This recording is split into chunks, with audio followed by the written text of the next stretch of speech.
Here's our sunflower and our new small trays for the microgreens that will be taken to farm market to sell individually pre-ready to go.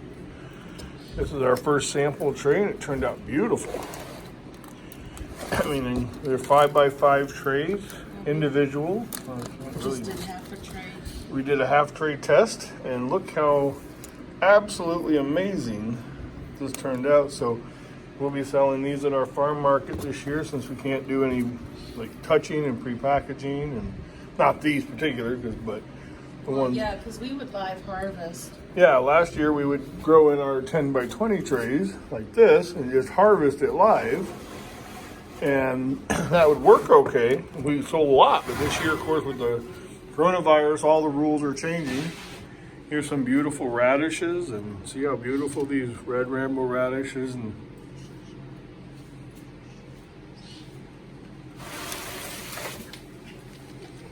and this is micro cilantro. See how it's at that perfect stage now. It's got the pretty little leaves on it. So pretty. Super good in tacos. Oh my gosh. Super good in a lot of things, but it's super good. Super strong flavor. And so we got some over here that are growing. This is They're ready for the light. These are the radish. We're going to be moving them over to the light. Let there be light.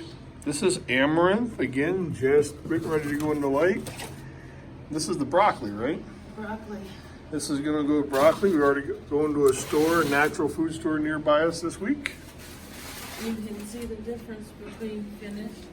Yeah, here's the day one under the light. Gonna go under it. You keep them in the dark and they just turn into these beautiful red, green, purple at the bottom. These are actually a little old, but a little bigger than we normally go. But we'll eat them ourselves and or dehydrate them. But that's what we're doing. So this is our microgreen video, and we're going to be showing more as we get ready for farm market. And here they are going into the light. So going to be exciting. So people often ask how you take care of microgreens. So we water from the bottom, and we just fill it a little bit, and there's holes under here where the roots suck the water up, and that way you don't get mold and deal with all the issues that some do. Again, you can see how they'll just go up under these and they'll just suck it right up. And these are kind of wet, but well, that's because they were domed.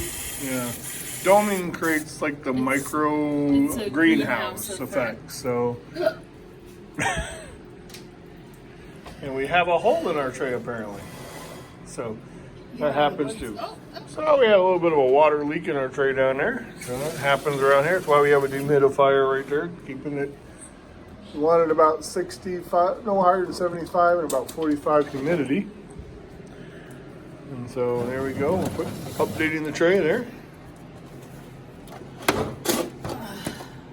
And there we go. So that happens in a farm. So we got to clean it up and take care of our problems.